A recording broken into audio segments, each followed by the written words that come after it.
Mazmur 91.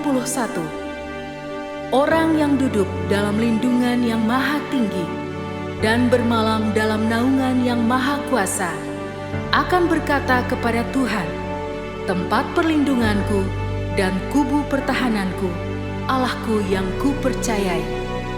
Sungguh, Dialah yang akan melepaskan engkau dari jerat penangkap burung, dari penyakit sampar yang busuk. Dengan kepaknya Ia akan menudungi engkau, di bawah sayapnya engkau akan berlindung. Kesetiaannya ialah perisai dan pagar tembok. Engkau tak usah takut terhadap kedahsyatan malam, terhadap panah yang terbang di waktu siang, terhadap penyakit sampar yang berjalan di dalam gelap, terhadap penyakit menular yang mengamuk di waktu petang. Walau 1.000 orang rebah di sisimu, dan 10.000 di sebelah kananmu, tetapi itu tidak akan menimpamu. Engkau hanya menontonnya dengan matamu sendiri dan melihat pembalasan terhadap orang-orang fasik. Sebab Tuhan ialah tempat perlindunganmu, yang maha tinggi telah kau buat tempat perteduhanmu.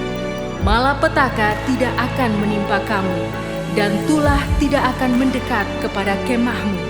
Sebab malaikat-malaikatnya akan diperintahkannya kepadamu untuk menjaga engkau di segala jalanmu. Mereka akan menatang engkau di atas tangannya, supaya kakimu jangan terantuk kepada batu.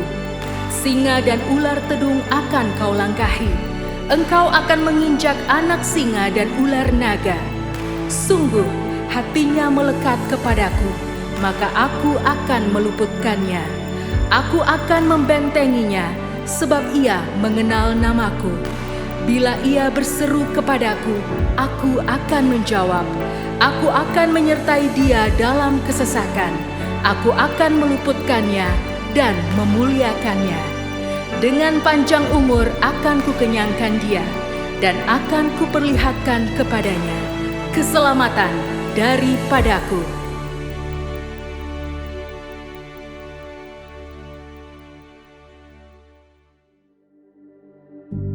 Shalom semuanya. Saat ini kita berada di era di mana kebebasan pribadi dijunjung tinggi dan dihormati. Setiap pribadi dapat secara bebas memilih sesuai kehendaknya sendiri. Namun, di dalam iman Kristen, kita juga percaya akan adanya kedaulatan Tuhan. Bagaimana Tuhan sudah menetapkan setiap rangkaian hidup kita. Konsep mengenai kedaulatan Tuhan dan kehendak bebas manusia inilah yang terkadang menjadi perdebatan.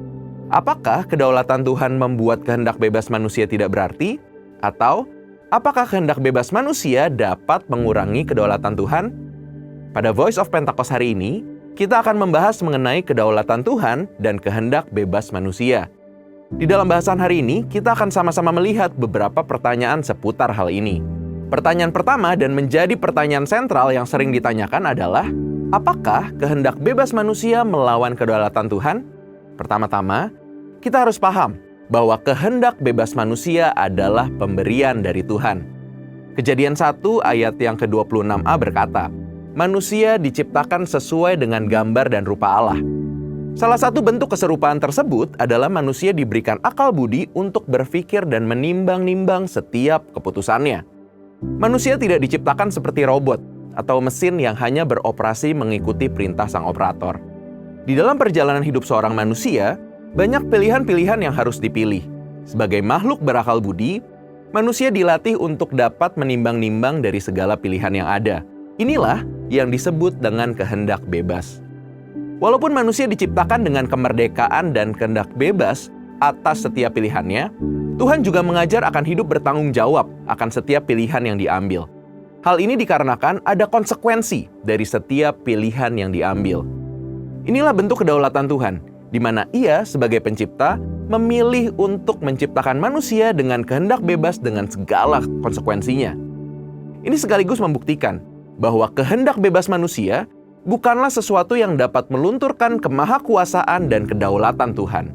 Namun perlu diingat, meskipun manusia dipanggil untuk hidup dengan kehendak bebas, jangan sampai kehendak bebas yang diberikan itu digunakan untuk hidup di dalam dosa yang dapat merusak kehidupan manusia itu sendiri.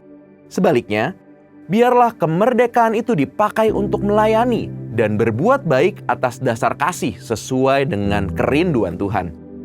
Bila kehendak bebas dipakai manusia secara negatif, manusia menjadi bebas tanpa aturan, hukum, etika, dan moral. Hal ini dapat berakibat manusia menjadi makhluk yang liar. Tapi apabila manusia menggunakan kemerdekaannya untuk memilih yang baik dan benar, seseorang dapat memaksimalkan potensinya sesuai dengan apa yang dirancangkan oleh Allah. Pertanyaan kedua mengenai kedaulatan Tuhan dan kehendak bebas manusia adalah, apakah Tuhan tetap bekerja di atas kehendak bebas manusia? Roma 8 ayat yang ke-28 tertulis, kita tahu sekarang bahwa Allah turut bekerja dalam segala sesuatu untuk mendatangkan kebaikan bagi mereka yang mengasihi Dia, yaitu bagi mereka yang terpanggil sesuai dengan rencana Allah.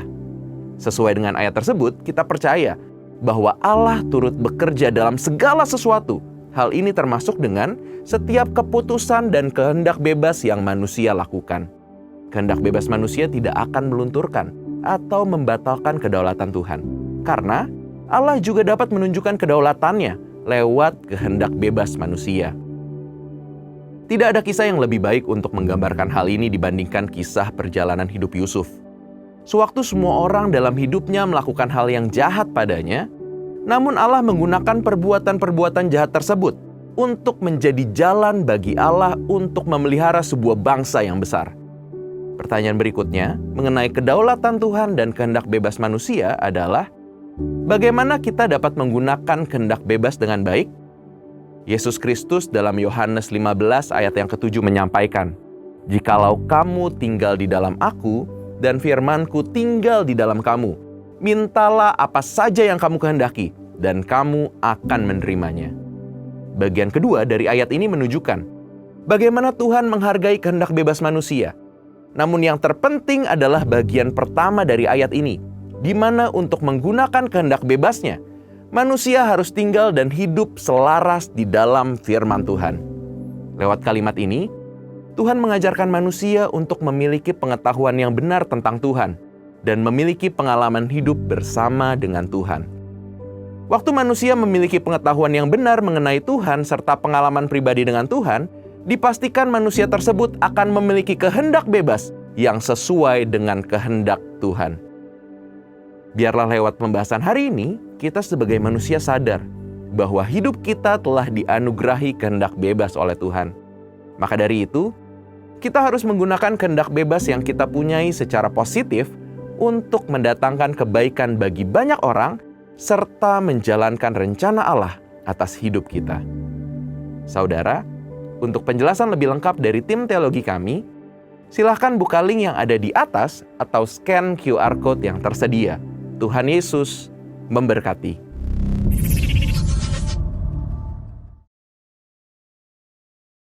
Puji nama Tuhan. Shalom. Lambaikan tangan saudara. Sama-sama kita bangkit berdiri dan berikan sorak-sorai yang terbaik buat Tuhan Yesus Allah yang dahsyat, karena Dia bangkit untuk setiap kita. Come on, sorakan haleluya.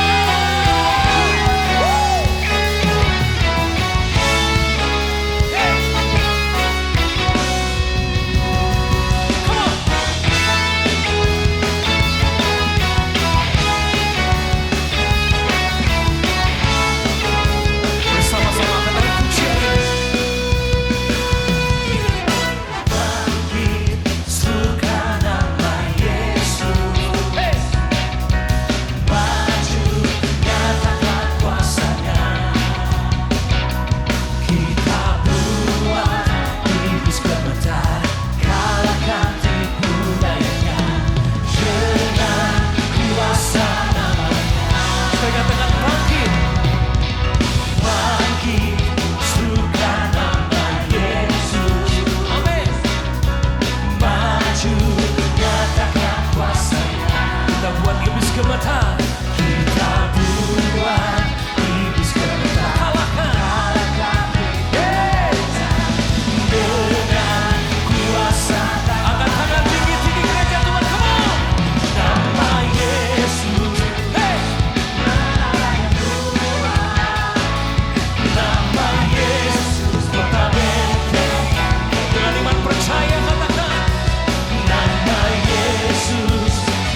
dahsyat Tuhan selama-lamanya. Kau luar biasa. Iman kami bangkit, kami terbakar dengan suasana roh-Mu Tuhan bagi setiap kami. Ajar kami, mengangkat tangan kami dan percaya bahwa Engkaulah Allah, segala Allah yang kami kagumi, yang kami cintai selama-lamanya. Angkat tangan tinggi-tinggi buat Tuhan Yesus.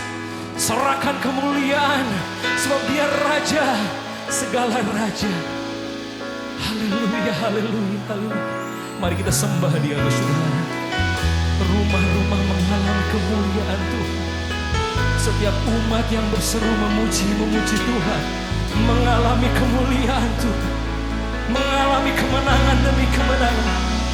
Rasa cinta kami kepada Tuhan Yesus semakin bertumbuh lebih lagi Tuhan.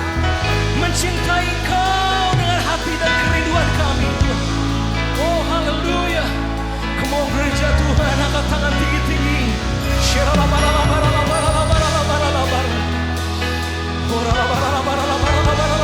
Karena firman-Nya, karena kuasa firman-Nya dinyatakan. Oh haleluya. Haleluya, haleluya, haleluya, haleluya. Mengalirlah ya Tuhan, menjamah kami. Kami menyembah Engkau, kami memuji Engkau. Engkau layak terima hormat dan pujian, karena kuasa-Mu dinyatakan, kuasa-Mu dilepaskan.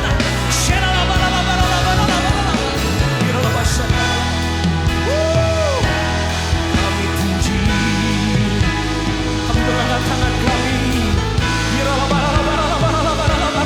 Terus sembah Dia, tinggikan Dia.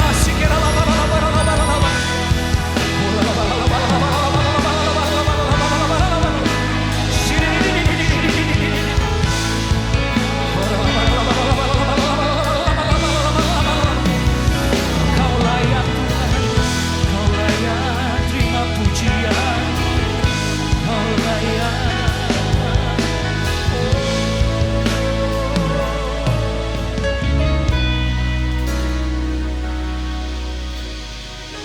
Kami percaya kasih-Mu turun atas setiap kami. Yang berkatakan firman-Mu ya dan amin, dan janji-Mu dinyatakan bagi setiap kami. Kami mengangkat tangan kami kepada-Mu Tuhan Yesus. Mari bersama-sama kita angkat pujian.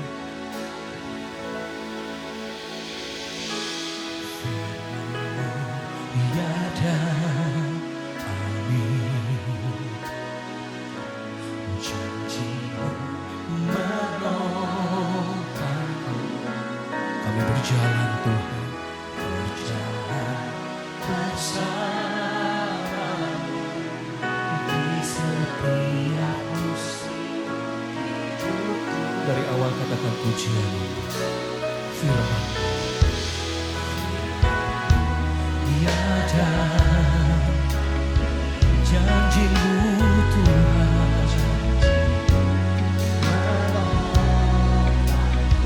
Kami berjalan bersama-Mu Tuhan Yesus.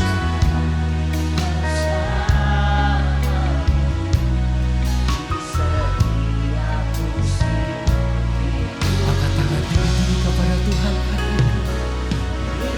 Yesus, aku cinta padamu. Yesus, tetaplah bersamaku. Tiada yang dapat menggantikanmu.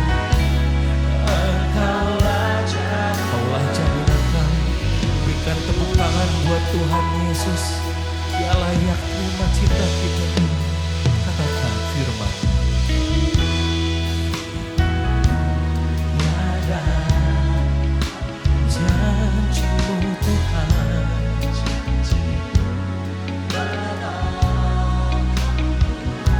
Berjalan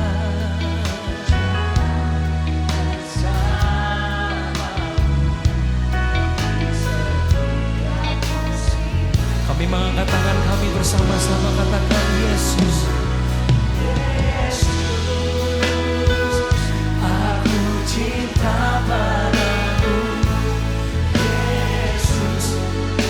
telah bersama kami Tuhan. Kau gak pernah ninggalin kami.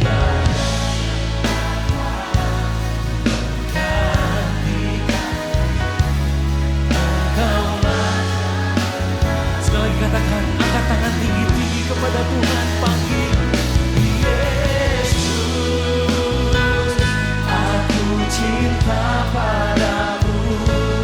Yesus, tetaplah bersama kami, peluk dan dekap kami lebih erat lagi Tuhan.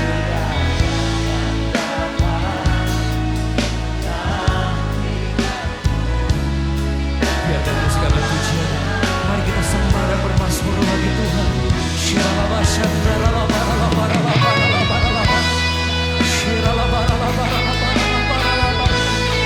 Kami cinta Engkau Tuhan.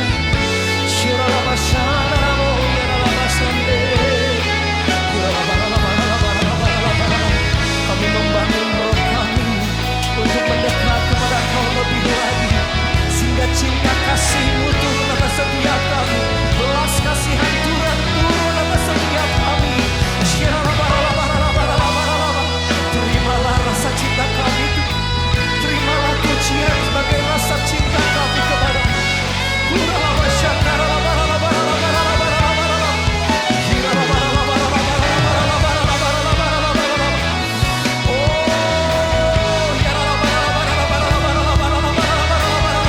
Terus sembah Dia, sembah Dia.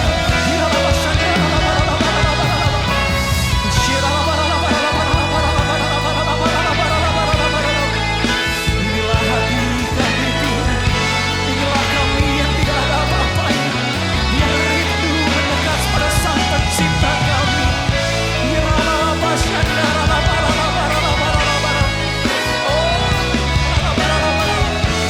Mari sama-sama kita angkat pujian ini bersama.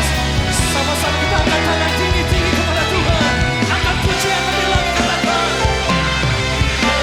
Yesus, aku cinta padamu. Yesus, kami cinta.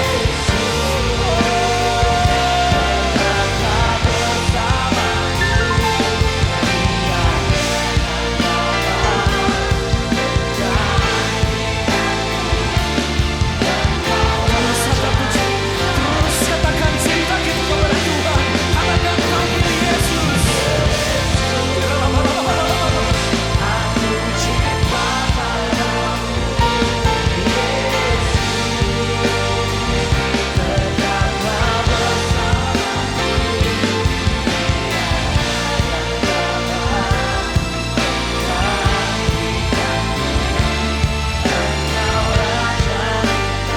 Tetaplah angkat tangan tinggi-tinggi, panggil Yesus. Yesus.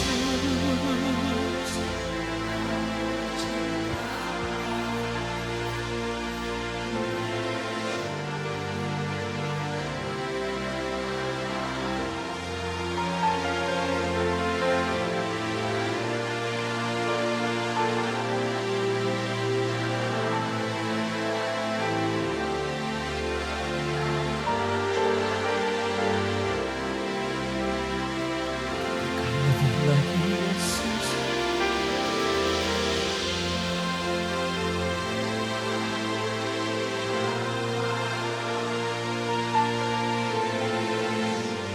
Kami rindu, kami cinta Kamu. Bersama kami berjalan Tuhan.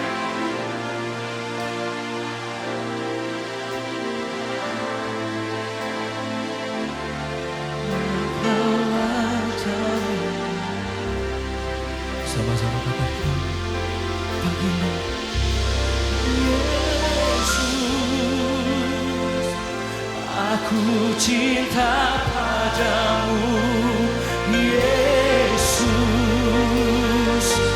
tetaplah bersamaku, tidak meninggalkanku, tak ada yang menggantikan Kau. Lebih lagi gereja Tuhan, panggil namanya. Oh yes, kami puji.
satu-satunya bagi kami.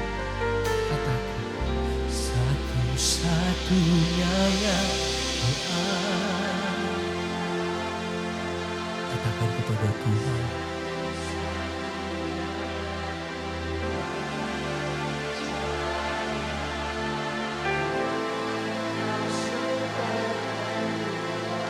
Kaulah sumber pengharapan dan kedamaian bagi kami. Katakan sama-sama bersaudara. Satu-satunya yang kuandang, kami katakan dalam hadiratnya, dalam hadirat-Mu Tuhan. Engkau Allah yang memberkati kami, Engkau Allah yang menyembuhkan kami. Dengan iman percaya kami mengangkat dua tangan kami. Kami perkatakan dengan iman percaya ini Tuhan.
Pentakosta ketiga. Pentakosta ketiga adalah pencurahan Roh Kudus yang dahsyat di zaman ini, melebihi yang terjadi di Azusa Street. Pentakosta ketiga akan mengakibatkan penuaian jiwa yang terbesar dan yang terakhir sebelum Tuhan Yesus datang kembali. Pentakosta ketiga akan membangkitkan generasi Yeremia, yaitu anak-anak muda yang dipenuhi Roh Kudus, cinta mati-matian kepada Tuhan Yesus, tidak kompromi terhadap dosa, dan akan bergerak untuk memenangkan jiwa. Pentakosta ketiga lahir di Indonesia dan bergerak ke bangsa-bangsa. Gerakan ini dari timur ke barat dan akan kembali ke Yerusalem. Pentakosta ketiga akan memberikan kuasa untuk menyelesaikan amanat agung, dan setelah itu Tuhan Yesus datang kembali. Bapak Ibu Saudara, mari kita bersatu dalam doa syafaat. Tuhan, kami bersyukur, kami berterima kasih untuk satu momen yang luar biasa yang Tuhan jadikan dalam kehidupan kami. Kami bawa pujian penyembahan kami yang terbaik. Kami bawa segala apapun yang terjadi dalam kehidupan kami bawa dalam pujian penyembahan kami. Biar nama Tuhan yang dimuliakan dari segala apapun yang kami bawa. Tuhan, kami mau angkat doa syafaat kami. Kami teringat akan teman-teman kami, saudara kami, rekan-rekan kami, para jemaat Tuhan yang kami tahu hari-hari ini mereka membutuhkan pertolongan Tuhan. Kami angkat tangan kami, ini saudara kami, teman kami, rekan kami, yang kami tahu persis situasinya lagi nggak baik. Kami bisa lihat mereka perlu pertolongan tangan Tuhan. Biar Tuhan yang lawat, Tuhan yang jamah, biar kiranya kasih Tuhan mengalir. Ada pintu-pintu yang dibukakan di dalam nama Tuhan Yesus. Kami berdoa biar ada terobosan dalam kehidupannya. Kami berdoa biar ada kasih Tuhan yang terus menyertai kehidupannya. Dan Tuhan, kami juga terus berdoa biar kiranya tangan Tuhan yang terus berjalan bersama dengan teman-teman kami, rekan-rekan kami, saudara seiman kami. Tuhan, kami juga mau berdoa. Kami berdoa untuk pemimpin kami. Kami angkat tangan kami untuk pemimpin kami. Tuhan, kami sungguh bersyukur untuk kehadiran para pemimpin kami. Kalau sampai hari ini kami bisa bertumbuh, kami percaya semua karena peran dari pemimpin kami. Kami berdoa untuk Paniko beserta dengan para wakilnya yang ada di Bandung. Biar kiranya Tuhan yang terus berikan hikmat kebijaksanaan dalam memimpin kami. Gak lupa kami juga berdoa untuk pelaksana gembala harian, untuk Bapak Beni Gunawan. Biar Tuhan yang terus tambahkan hikmat kebijaksanaan bagi para pemimpin kami. Kami berdoa ada berkat Tuhan bagi pemimpin kami. Biar di masa-masa ini Tuhan terus berkati pemimpin kami, kasih hikmat dan kebijaksanaan dan keberanian untuk melangkah. Kami percaya biar dari segala keputusan yang diambil, gereja kami bisa semakin baik. Kami bisa melihat ada perkenanan Tuhan terjadi bagi gereja kami. Kami melihat ada penggenapan janji Tuhan bagi gereja kami. Kami juga berdoa untuk Indonesia Tuhan. Kami berdoa untuk bangsa dan negara kami. Kami khususnya berdoa untuk pemimpin bangsa dan negara kami, untuk Pak Prabowo dan Pak Gibran. Kami berterima kasih untuk pemimpin kami Tuhan. Kami percaya biar Tuhan yang terus sertai pemimpin kami. Ada keputusan yang terbaik yang berasal daripada Tuhan. Ada keputusan yang membawa bangsa Indonesia semakin bijaksana, semakin baik, semakin luar biasa. Kami percaya ada perkenanan tangan Tuhan bagi bangsa kami. Kami melihat ada penggenapan janji Tuhan bagi bangsa dan negara kami. Terima kasih Bapak, terima kasih. Tuhan, sebentar kami mau mendengarkan firman Tuhan. Ini tanah hati yang terbaik, yang waktu firman itu ditaburkan, bertumbuh, berbuah bagi diri setiap kami.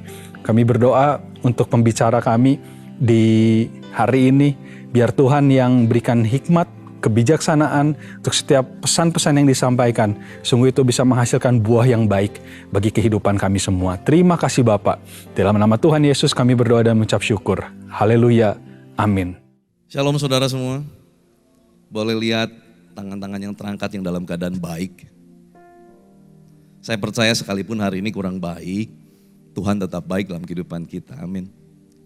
Saya sangat bersyukur ada di tempat ini, boleh melayani saudara semua. Terima kasih buat Pak Sensen, buat Bu Wawa, buat semua tim pengembalaan di sini, buat semua leader yang ada di sini. Hari ini kita mau belajar satu firman Tuhan, saudara. Saya mau gali lebih dalam tentang apa yang kita akan lakukan tahun 2026. Izinkan saya bertanya, siapa yang rindu mengalami pintu yang terbuka 2026? Oh, saya pun sangat rindu. Saudara, masalahnya begini, kalau kita ngalami pintu terbuka, bisa jadi iblis pun membuka pintu buat kita. Tapi kita tahu jelas kalau iblis yang buka pintu, pasti gak bagus. Karena bukan pintu dari Tuhan. Tapi hari ini kita mau belajar lebih dalam, justru Tuhan mengajarkan kita hari ini, bagaimana kalau Tuhan yang buka pintu. Tapi ternyata bukan pintu untuk kita masuk di dalamnya.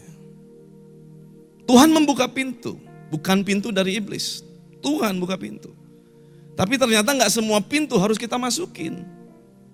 Tidak semua pintu yang terbuka adalah jalan masuk ataupun jalan keluar untuk setiap kita. Mari kita mau belajar kurang lebih. Bagaimana kita bisa melihat ini pintu dari Tuhan atau enggak. Dan apakah ini pintu yang harus saya masuk atau tidak, ini lebih penting. Karena kita akan belajar hari ini nanti ternyata Tuhan membuka pintu, tapi bukan untuk dimasukin. Bukan untuk menjadi jalan keluar. Yuk kita lihat Judul firman Tuhan hari ini adalah pintu yang bukan untukmu. Pintu yang bukan untukmu. Saudara, satu kali ada seorang pengemudi sedang buru-buru mau ke kantor karena ada meeting. Tapi di tengah perjalanan di jalan tol dia terjebak dengan macet yang luar biasa. Lalu dia mulai panik, lalu dia mulai mencari jalan keluar. Dia mulai menggunakan segala kepiawaiannya untuk bisa keluar segera dari kemacetan. Tapi apa boleh buat karena macetnya begitu buruk. Sehingga tidak mau dia tertahan. Belum lagi telepon berdering dan telepon dari kantor, "Bapak di mana? Cepat, kita udah mau mulai meeting. Bapak sudah ditunggu." Wah, semakin panik, saudara. Tekanan demi tekanan itu membuat dia semakin panik. Dalam perjalanan itu, di tol itu dia melihat ada sebuah barrier, saudara tahu barrier ya, pembatas jalan yang biasa suka warna orange gitu. Terbuka seukuran mobil dia. Jadi tanpa pikir panjang karena dia lihat, dia tengok, dia pertimbangkan. Jalannya sama, tapi kosong. Ini macet. Wah, jangan-jangan ini cara Tuhan. Dia banting setir saudara ke kiri, dia masuk ke jalan itu. Dan betul, jalannya lancar sekali. Setengah perjalanan dia sudah melalui dan dia merasa saya akan tenang. Kenapa? Karena saya akan sampai tepat waktu. Tapi ternyata di ujung jalan itu jalan tol yang belum selesai. Sehingga dia terjebak di tengah-tengah jalan yang belum selesai. Saudara, bukankah ini sering terjadi dalam kehidupan kita? Dalam keadaan panik, dalam keadaan kita sedang didesak dengan keadaan, ekonomi mendesak, keluarga mendesak, segala sesuatu harus cepat dalam ambil keputusan. Udah usia segini, belum bisa mendapat financial freedom, udah usia segini, belum bisa berkeluarga dan lain sebagainya. Desakan demi desakan datang. Lalu kita mulai melihat ada satu pintu yang terbuka, langsung kita banting setir begitu cepat, lalu kita ngebut tanpa kita pertimbangkan apakah itu jalan dari Tuhan atau bukan. Tapi kan Pak, masalahnya gak mungkin kalau bukan Tuhan, tiba-tiba ada yang buka barrier itu. Hari ini kita mau belajar, ternyata gak semua pintu kita harus masuk di dalamnya. Saudara, pintu terbuka itu bukan berarti undangan untuk kita masuk. Kadang pintu terbuka bisa menjadi pintu peringatan. Bisa menjadi pintu ujian. Bisa menjadi pintu kesempatan untuk menyelamatkan orang lain. Tapi kuncinya ini saudara, belajarlah mengenal suara Bapa kita daripada kita jago baca situasi. Saudara dengar ini. Hari-hari ini saudara, sehebat apapun pengalaman Anda di 2025, saudara tidak bisa pakai lagi itu di 2026 kalau mau lihat 2026 berubah. Karena kita sudah lihat hasil dari apa yang kita kerjakan 2025, hasilnya ada di ending 2025. Tapi kalau kita mau melihat sesuatu yang baru 2026, mari tanggalkan semua metode-metode 2025 kita dan izinkan kita berjalan mendengar suara Bapa kita yang mau katakan amin. 2026 tidak akan menjadi tahun yang lebih baik dari 2025 bagi dunia. Tapi bagi setiap kita yang percaya kepada nama Tuhan, selalu akan jadi tahun yang lebih baik. Karena kita ada di dalam kerajaan yang tidak tergoncangkan. Amin. Sekalipun kenyataannya memang dunia digoncang. Tapi Tuhan akan menjadi gunung batu keluputan buat setiap kita. Amin. Amin.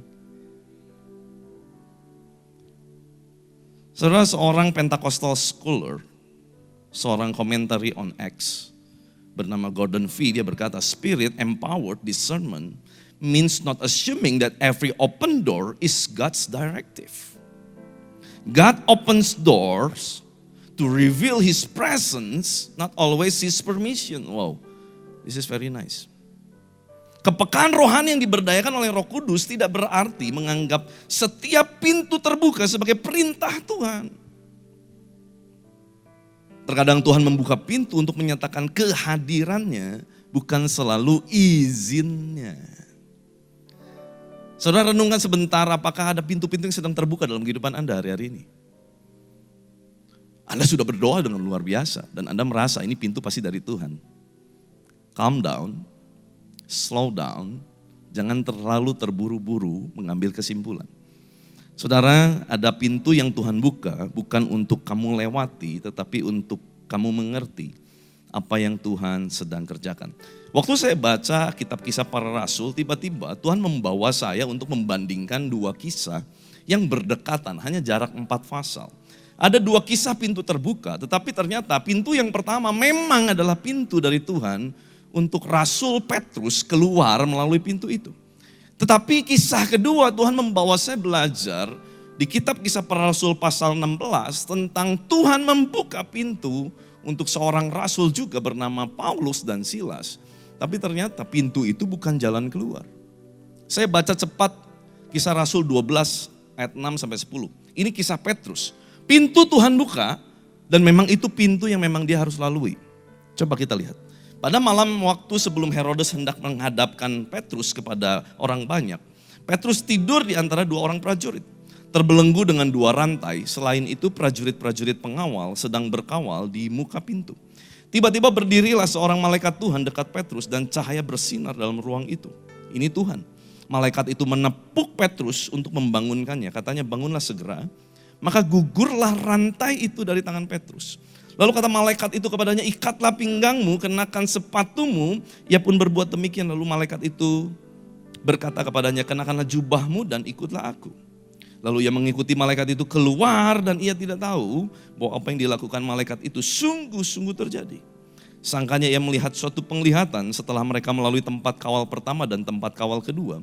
Sampailah mereka ke pintu gerbang besi yang menuju ke kota. Pintu itu terbuka dengan sendirinya bagi mereka. Pintu itu terbuka dengan sendirinya, ini Tuhan, bagi mereka. Sesudah tiba di luar, mereka berjalan sampai ke ujung jalan dan tiba-tiba malaikat itu meninggalkan dia. Ini adalah pintu yang Tuhan buka dan memang Tuhan mau Petrus masuk di dalam pintu itu dan keluar. Tetapi kita mau menggali ternyata di Kisah Rasul pasal 16, ada kisah yang justru sebaliknya. Pintu Tuhan buka tetapi bukan jalan keluar buat Rasul Paulus.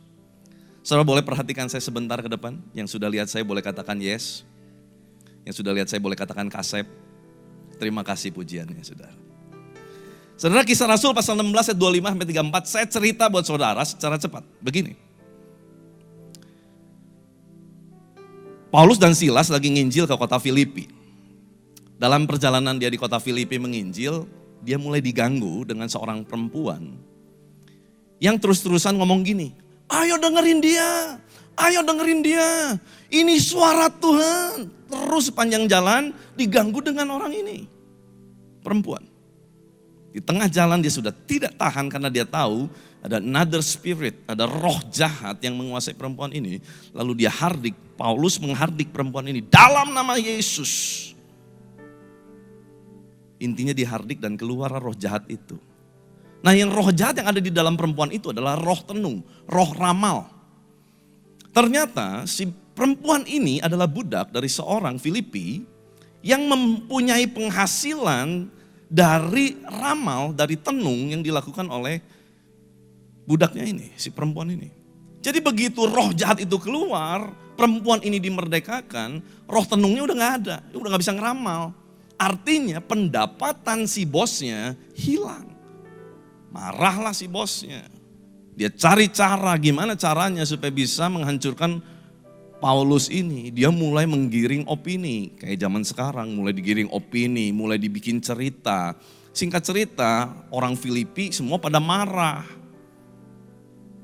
Memukuli Rasul Paulus dan Silas, mendesak mereka sampai Paulus dan Silas masuk ke dalam penjara.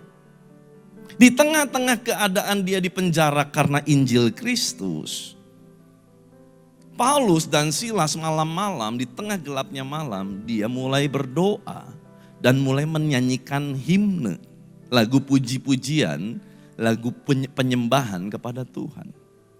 Dalam keadaan dia menyanyikan lagu himne dan berdoa, para tahanan lain mendengarkan mereka. Lalu Alkitab mencatat tiba-tiba sendi-sendi penjara bergoyang dan tiba-tiba terjadi gempa bumi yang dahsyat membuat sendi penjara hancur, terbuka semua pintu, bukan cuma satu, banyak pintu terbuka. Karena pintu tahanan lain pun ikut terbuka. Siapa yang setuju itu pintu dibuka sama Tuhan? Boleh lambaikan tangan. Saya pun setuju, pasti itu Tuhan. Karena dia keadaannya gak lagi memelas, gak lagi nggak lagi bersungut-sungut, dia lagi berdoa. Dia lagi menyanyikan pujian kepada Tuhan. Dia tidak minta pintu dibuka, tapi kuasa hadirat Tuhan yang begitu kuat membuka setiap belenggu. Dan apa yang terjadi? Dalam keadaan yang sangat terdesak itu ternyata dia melihat kepala penjara mulai menghunus pedang. Menghunus itu mengeluarkan pedang dari sarungnya, mau bunuh diri. Paulus dan Silas bilang gini, jangan celakakan dirimu. Kami semua masih ada di sini. Menarik ya. Itu orang tahanan semuanya. Bukan cuma Paulus dan Silas, semuanya. Gak ada yang keluar padahal pintu kebuka. Saudara, kira-kira kalau sekarang penjara tiba-tiba pintunya terbuka, kira-kira semua pada keluar gak? Keluar. Tapi saya percaya itu kuasa Roh Kudus, kuasa Tuhan begitu dahsyat mencengkram mereka. Sehingga mereka terkaget-kaget dan mereka gak tahu harus ngapain. Paulus dan Silas bilang gini, sabar, jangan celakakan dirimu. Kami semua masih di sini. Pintunya Tuhan buka, tapi bukan jalan keluar untuk Paulus dan Silas melalui pintu itu. Kenapa? Karena di sana ada keselamatan kepala penjara dan seisi rumahnya yang terancam kalau dia harus keluar lewat pintu itu. Saudara mengerti ini, ada prinsip penting bahwa tidak semua pintu yang Tuhan buka adalah perintah untuk kita keluar. Tidak semua pintu yang terbuka adalah perintah kita untuk keluar. Saudara, saya nggak punya cukup waktu untuk membahas tentang struktur chiastik di dalam Kisah Rasul pasal 16. Jadi dalam firman Tuhan kalau kita baca ini penuh sekali dengan bukan cuma cerita sejarah yang dapat dibuktikan kebenarannya, tetapi juga penuh dengan ilmu sastra, tata bahasa, begitu kaya. Alkitab itu begitu kaya, saudara. Nah, jadi sebetulnya kalau kita lihat ada struktur chiastik di situ, di mana diawali dengan Paulus dan Silas ditangkap, tapi ternyata endingnya bukan Paulus dan Silas alami pintu terbuka mujizat dan dia keluar, bukan. Tapi justru endingnya adalah kepala penjara dan seisi rumah diselamatkan. Saudara, kalau kita baca firman Tuhan, kita perlu melihat ending dari tujuan Tuhan melalui sebuah masalah itu apa? Pasti ada. Jangan berhenti sampai puncak peristiwa yang menurut mata manusia ada sesuatu yang wah. Gempa bumi, mujizat terjadi. Wah. Padahal bukan itu intinya. Intinya justru ada di sini. Kepala penjara dan seisi rumah diselamatkan. Saudara, puncak cerita dari Kisah Rasul 16 itu adalah keselamatan jiwa, bukan pintu terbuka. Saudara sadar gak sih bahwa dalam kehidupan kita ada sesuatu yang lebih dari sekedar pintu terbuka. Tetapi apakah ada rencana Tuhan yang lebih besar melalui pintu yang belum terbuka? Ini lebih penting, saudara. Saudara rindu pintu terbuka, saudara berdoa. Tapi ternyata pintu yang dibuka itu bukan untuk saudara masuk, pintunya dibuka. Tapi kita harus belajar melihat ada satu the bigger plan, ada satu rencana Tuhan yang lebih besar, boleh dengan saya katakan lebih besar. Rencana Tuhan yang lebih besar dalam kehidupan kita bukan untuk cuman pintu terbuka, tetapi untuk keselamatan jiwa-jiwa. Izinkan saya bercerita tentang kisah kehidupan almarhum ayah saya.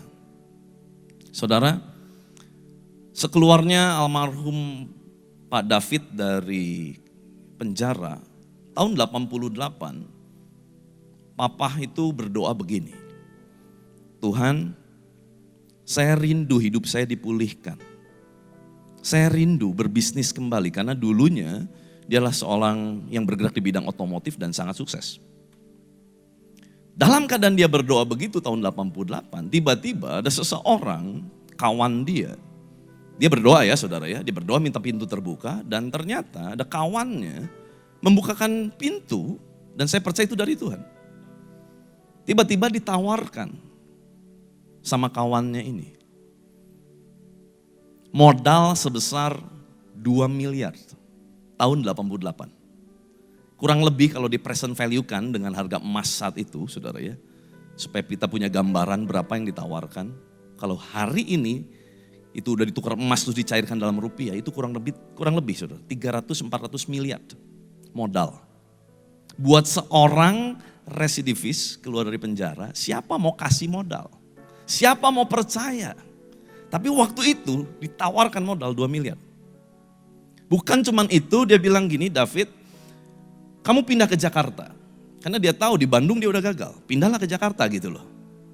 Kamu nanti digaji 10 juta tiap bulan. Bawa anak istri semua pindah ke Jakarta. Dan bukan cuman itu. Kamu balikin kalau kamu sudah ada uangnya. Selama belum ada uangnya kamu gak usah pusing untuk balikin. Yang penting kamu bisa bayar cicilannya aja, bunganya. Karena itu dia juga modal dari bank. Ini pintu yang sangat terbuka. Setuju dengan saya bahwa ini pintu Tuhan buka? Ya. Iya dong, siapa? Siapa mau kasih modal untuk orang yang gagal? Gak ada. Kalau bukan Tuhan gak mungkin. Dia berdoa,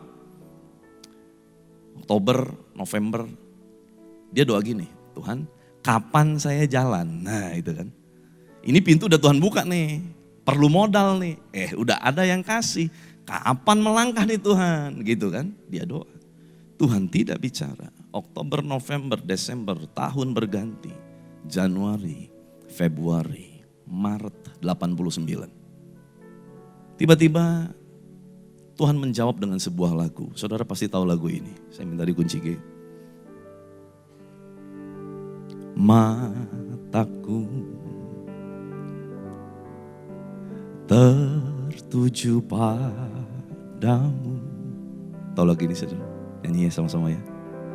Segenap hidupku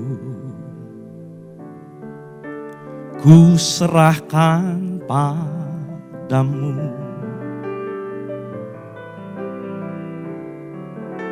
Bimbing aku masuk rencanamu untuk membesarkan kerajaanmu. Ku mau mengikuti kehendak-Mu ya Bapa. Ku mau selalu menyenangkan hati-Mu. Dia berdoa lagi, Tuhan kapan saya mulai? Tuhan gak jawab. Tapi lagu ini terngiang di telinganya. Makanya nih lagu sebetulnya agak aneh. Karena refnya pendek banget. Tapi sebetulnya ref itu adalah jawaban Tuhan buat Papa. Refnya bilang gini. Ku mau mengikuti kehendak-Mu ya Bapa. Ku mau selalu menyenangkan hati-Mu. Mungkin justru yang Tuhan mau bukan saudara masuk dalam pintu yang luar biasa hebat itu. Tapi ada satu pintu sesak yang kecil. Karena waktu itu ini adalah panggilan Papa untuk menjadi hamba Tuhan sebelum waktu. Dengan tidak ada gaji, dengan tidak ada modal, dengan tidak ada masa depan. Tapi ada a bigger plan yang Tuhan buka. Yang saat itu dia gak ngerti. Apa bigger plan itu? What is it? Apa bigger plan yang Tuhan sediakan itu? Saudara semua bisa tergembalakan di ladangnya Tuhan. Saya percaya kalau hari itu dia kembali jadi pengusaha bidang otomotif. Mungkin dia berhasil. Tapi dia tidak pernah mengalami yang namanya rencana Tuhan yang lebih besar. Untuk melihat jiwa-jiwa diselamatkan. Saudara bisa ikuti saya sampai di sini. Sometimes Tuhan sengaja buka loh untuk tunjukin apa. Kalau aku mau pulihkan kamu, semudah membalik telapak tangan. Tetapi pertanyaannya, apakah kamu mau ikuti rencanaku yang lebih besar? Sekalipun hari ini tampaknya rencana itu pintu sesak yang tidak membawa kelegaan dalam hidupmu. Saya nggak tahu, mungkin ada pintu sesak itu yang sedang Tuhan buka dalam hidupmu. Dan engkau bergumul sungguh-sungguh berkata, ini pintu sesak Tuhan, nggak mungkin ini dari Tuhan. Yang saya mau pintu yang lebar itu, yang besar itu, yang wah itu, yang cepat itu, yang gampang itu. Jangan yang sesak ini Tuhan. Kok Tuhan keluarin saya dari satu proses, dari keluar lubang singa masuk lubang buaya. Kayaknya bukan ini deh Tuhan. Mungkin hari ini adalah panggilan Tuhan untuk kita melihat the bigger plan, rencana Tuhan yang lebih besar dalam kehidupan kita. Secara cepat, saya loncat beberapa poin, saya langsung masuk. Saudara, ada 3 tes cara membaca bagaimana kita melihat pintu terbuka itu dari Tuhan atau bukan. 3 tes ini saudara pegang, saudara jadikan prinsip waktu saudara mau ambil langkah. Yang pertama adalah tes damai. Sama-sama dengan saya katakan damai. Belum semua, sama-sama dengan saya katakan damai. Tes damai sejahtera. Waktu saudara mau melangkah masuk dalam pintu itu, tes ada damai sejahtera enggak? Sekalipun pintu itu membawa engkau lebih cepat, lebih mudah dan lebih menguntungkan dalam hidupmu. Tapi pertanyaannya, apakah damai ada di situ? Saudara, Kolose 3:23 mengatakan damai, hendaklah damai Kristus memerintah dalam hidupmu. Hendaklah damai sejahtera Allah memerintah dalam hidupmu. Saudara, kata damai sejahtera di sana menggunakan kata yaitu wasit. Menjadi wasit dalam kehidupan kita. Saudara tahu wasit dalam pertandingan? Saya ambil contoh wasit dalam pertandingan tinju. Apa fungsi wasit dalam pertandingan tinju? Wasit tahu kapan dia harus memulai pertandingan. Wasit tahu kapan dia harus melerai pertandingan. Wasit tahu kapan dia harus mengakhiri pertandingan. Itu fungsi wasit. Hendaklah damai sejahtera Kristus memerintah sebagai wasit dalam hidupmu. Artinya apa? Waktu engkau mau kehilangan damai, pilihlah damai. Sebelum ke tempat ini, tiba-tiba engkau dipepet sama orang. Hati pengennya marah. Tapi damai sejahtera memerintah sebagai wasit. Damai itu berkata, jangan marah. Ini mau ke gereja, nanti gak enak hati di gereja. Lalu kita pilih, oke, aku pilih damai. Berarti damai Kristus memerintah sebagai wasit dalam hidup kita. Waktu saudara mau ambil pilihan bisnis yang menguntungkan itu, cek ada damai enggak? Aduh, tapi saya jadi harus kerjasama sama orang yang saya tahu hidupnya enggak benar. Tiba-tiba mulai ada ganjelan, itu udah enggak ada damai, jangan dipaksa. Saudara paksa, saudara tanggung akibatnya. Jangan. Kalau enggak ada damai, no, stop. Saudara bisa ikuti saya sampai di sini? Damai, tes damai sejahtera. Ya. Yang kedua, tes motivasi. Motivasi diambil dari kata motif, yang artinya tujuan. Tujuan kita masuk dalam pintu itu apa?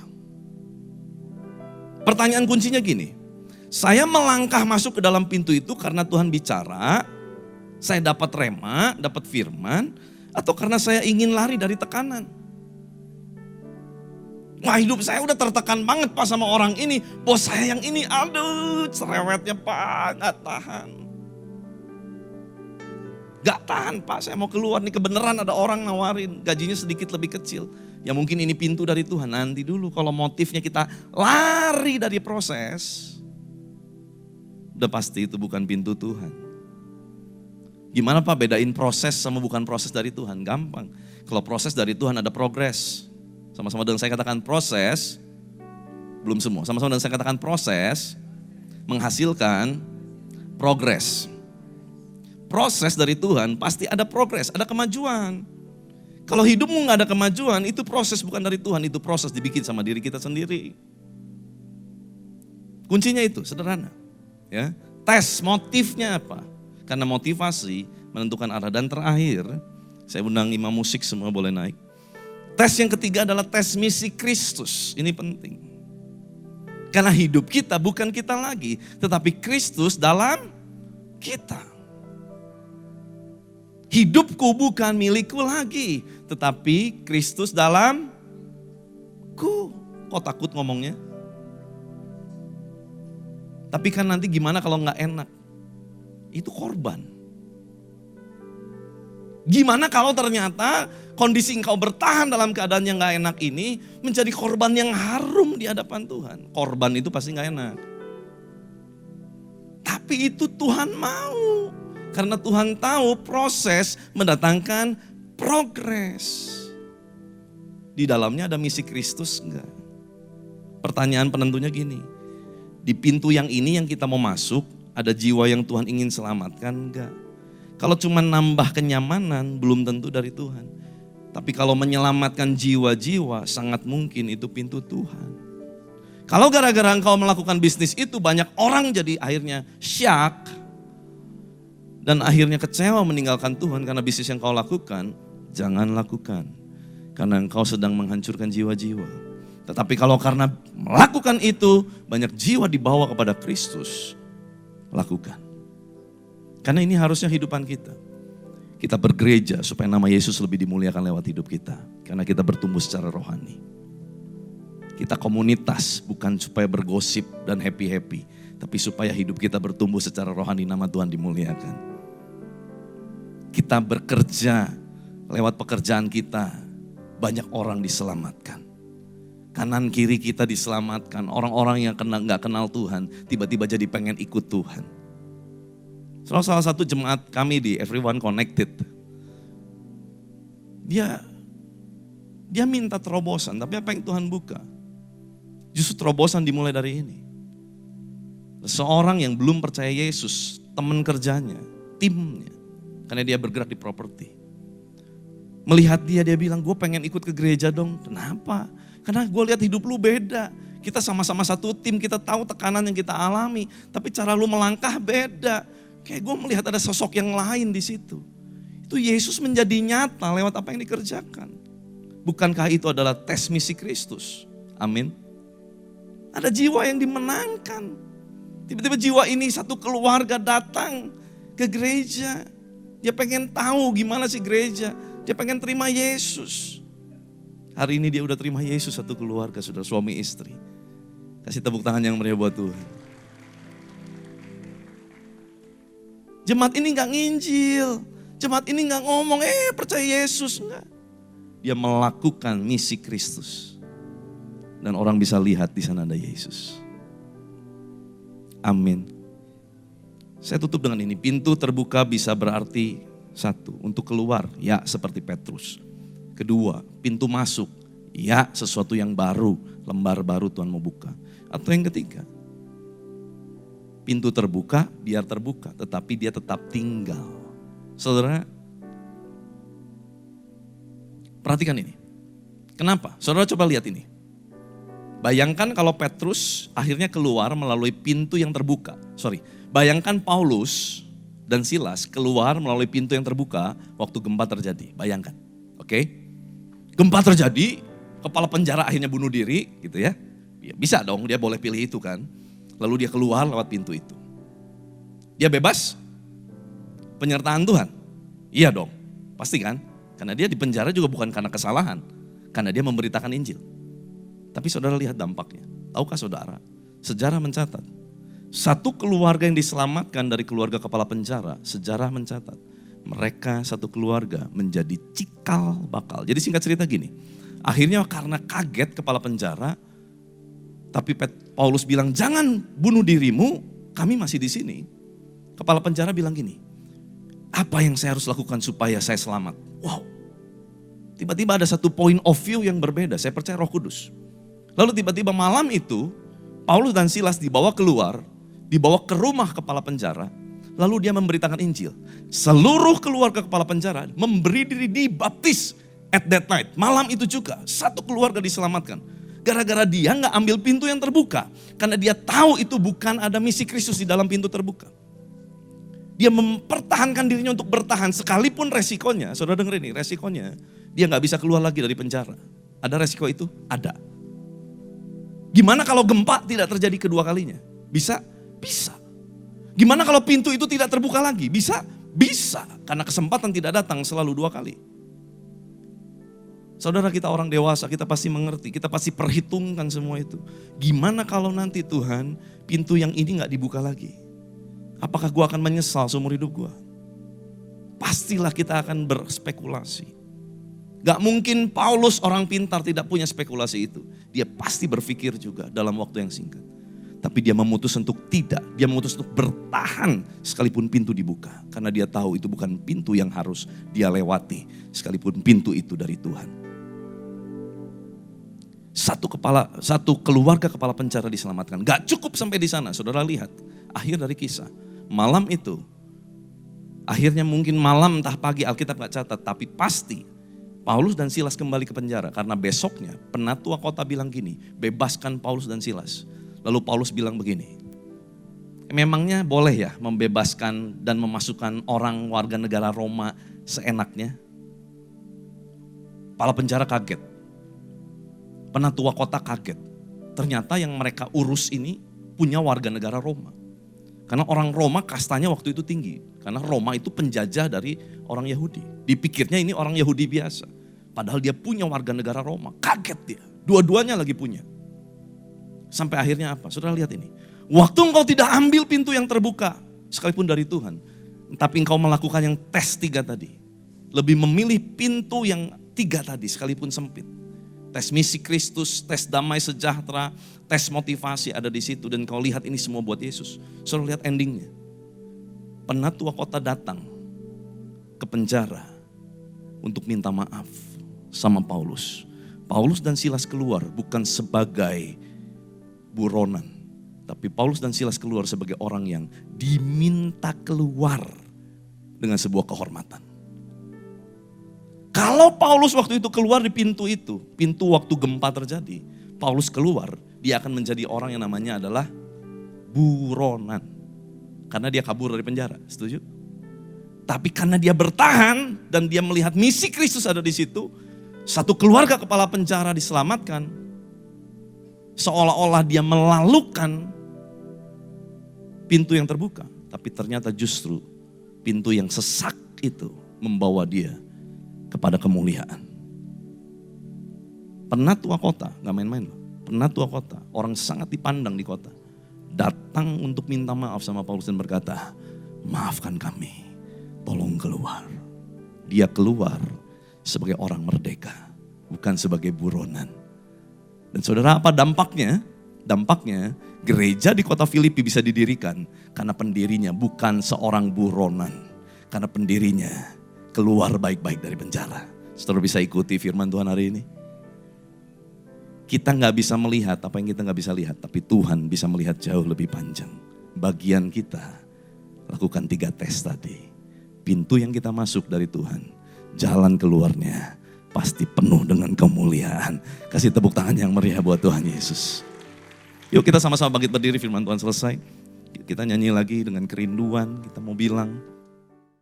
Mari angkat tangan kita semua. Terimalah berkat Tuhan. Kasih karunia yang berlimpah-limpah dari Allah Bapa dalam anak yang tunggal Yesus Kristus. Persekutuan yang manis dengan Roh Kudus menyertai kita semua mulai hari ini. Sampai Tuhan Yesus datang menjemput kita di awan-awan dan bahkan sampai selama-lamanya. Yang percaya bersama-sama katakan amin.